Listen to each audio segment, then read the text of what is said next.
Oui, et puis moi j'ai des projets de toute façon de décliner aussi avec ces jeunes héros plusieurs types de récits. Là, le récit dont on parlait tout à l'heure du roman jeunesse, donc Oui. on reste dans l'aventure, la fiction, etc.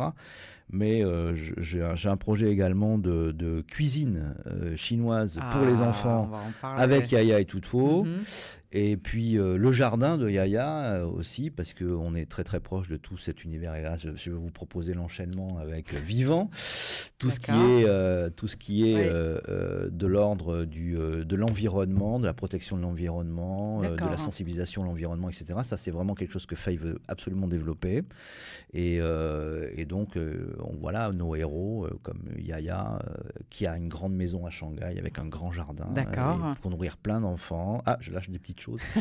Ah oui. Et bien, voilà, elle est aussi amenée à faire un jardin et à amener les gens de son âge, et les parents aussi, à peut-être cultiver leur jardin également. Voilà.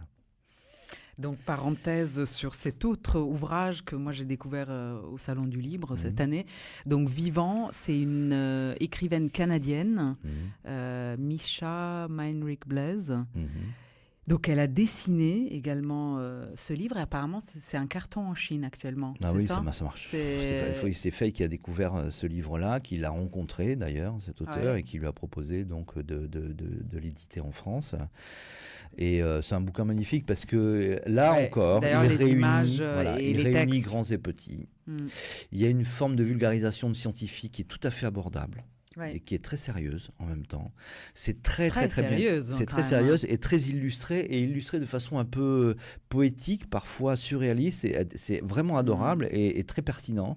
Il y a de l'humour aussi. Il y a beaucoup d'humour et je trouve que les illustrations sont assez directes, assez franches, parce que c'est pas quelqu'un qui a fait les beaux-arts, hein, c'est quelqu'un qui a vraiment dessiné avec son cœur. Alors parfois c'est un peu maladroit, un peu naïf, mais c'est d'une grande beauté, en fait, d'une grande poésie. Et ça raconte plein de choses très très très sympas, et c'est vraiment le livre qu'on peut lire avec ses enfants, quoi. Oui. Voilà. D'ailleurs, je vous cache pas que je l'ai gardé à la maison, hein. Je l'ai ramené aujourd'hui pour l'émission, mais je crois que ça va rester un peu chez moi. J'étais sensible. Voilà, j'ai eu ces deux ouvrages entre les mains. Je vous connaissais de nom, mais j'avais pas forcément lu ce que vous faites. Et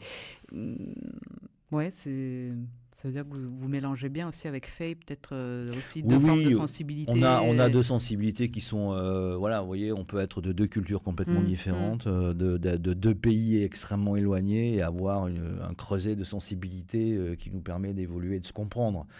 Donc avec Faye, on se comprend très très très bien, et on voit où on peut aller et ce qu'on peut mettre en commun dans tout ça. On est une petite équipe qui fonctionne plutôt très bien. Oui, vous avez des jeunes chinoises aussi qui parlent très très bien français. J'étais impressionnée. Je suis venue donc dans le 5e, parce que, rappelez l'adresse. Alors c'est au 1 rue Frédéric Sauton, dans le 5e arrondissement. C'est une rue qui part de la place Maubert Mutualité, et qui descend vers la Seine. Ouais, voilà. Absolument. Et du coup, j'étais impressionnée par le niveau de français aussi de la jeune fille qui était là. Notamment Mouillant, dont on pourrait croire qu'elle est complètement française. Pratiquement, oui. Si elle n'avait pas une tête de chinoise.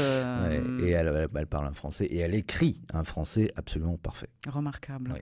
Et vous avez besoin de ça. Toujours dans... Voilà. Au niveau peut-être un mot sur les projets futurs, que ce soit à votre niveau. Est-ce que vous avez envie aussi parce que là, on a parlé d'une écriture qui est quand même assez proche de vous, au sens où vous puisez dans vos souvenirs d'enfance, dans des choses que vous avez vraiment vécues. Est-ce que des fois vous vous dites, tiens, je vais écrire sur quelque chose d'assez lointain que je connais pas? Enfin, comment? C'est un peu la question au niveau de l'écriture, c'est-à-dire, est-ce que on écrit quand même quelque chose qui est vécu, qui est proche, ou on peut se lancer dans complètement autre chose? Alors, c'est Pierre Lemaitre qui citait un autre écrivain américain dont j'ai oublié le nom d'ailleurs, je ne sais plus comment s'appelle cet écrivain américain, qui disait un écrivain s'attache à 2-3 thèmes dans sa vie, et qu'il remanie, qu'il développe, etc. Mais c'est pratiquement les 2-3 éléments qui vont constituer son œuvre. Je suis assez d'accord. Je suis très attaché à la justice, notamment. Donc c'est pour que j'ai créé le personnage. C'est quand même grand ce que je dis, parce qu'il existait avant que je ne le crée, malgré tout. Le juge Bao qui est ce personnage absolument magnifique de l'histoire chinoise, un héros plus que national. C'est un héros qui traverse tous les genres, aussi bien le théâtre que... Bon.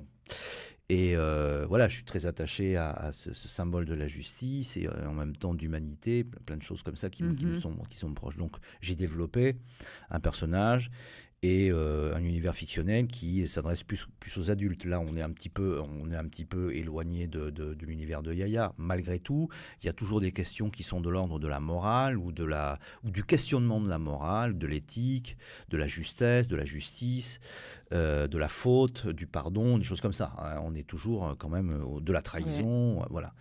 Donc des valeurs assez universelles. Des valeurs universelles, effectivement, et qui peuvent concerner voilà, donc aussi bien tous les âges et toutes les cultures. On est bien d'accord.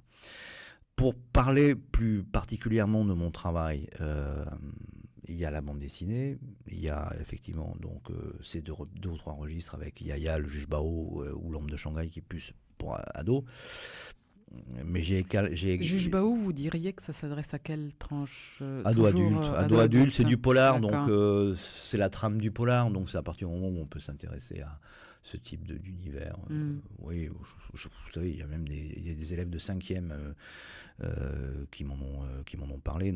J'ai intervenu dans des collèges à partir de la 5e ou la 4e, on arrive à aborder des thèmes aussi complexes que la corruption, des choses comme ça. Donc c'est assez bien, hein, c'est formidable pour ça.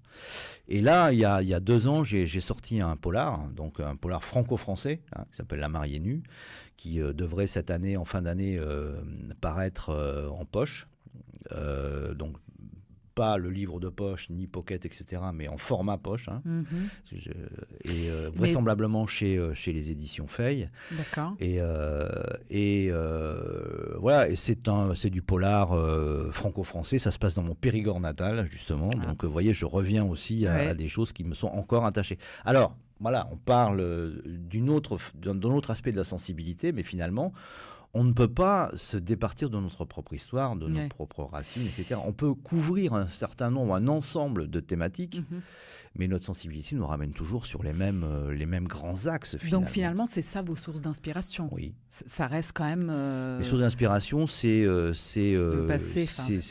C'est pas que le passé, parce que je suis délibérément tourné vers l'avenir et d'où mon inquiétude au sens positif sur l'avenir de la planète. Donc parce que je pèse mes mots quand je dis mon inquiétude, c'est-à-dire que je prends en compte ce qui doit se passer à partir de maintenant et pour notre avenir à tous.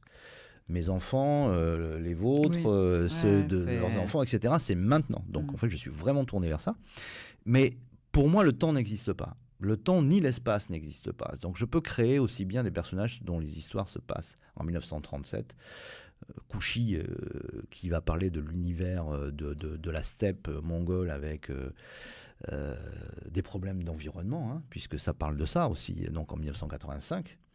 Et puis, je peux parler de flics, de Bergerac, avec également des préoccupations, parce qu'il y a un des 2 flics qui a 2 métiers, qui est à la fois capitaine de police et qui a une ferme familiale à faire tourner où il fait du bio. D'accord. Hein, voilà, et il a des vignes, bon, voilà. C'est notre vie de tous les jours. Donc, moi, j'ai l'impression que je fais à la fois le même métier quand je raconte des histoires, c'est-à-dire que ce soit de la bande dessinée que je découpe comme un film, quand je fais un film que je découpe parce que je fais de la mise en scène. Et quand c'est une histoire, on raconte une histoire. On raconte une histoire, les supports changent, les histoires et les thématiques se retrouvent, se croisent, et voilà. Donc... Après, je peux pas changer de Patrick Marty. Je pense qu'il y a 2-3 axes qui me définissent et que je travaillerai jusqu'au bout, quoi. Voilà, c'est mon univers.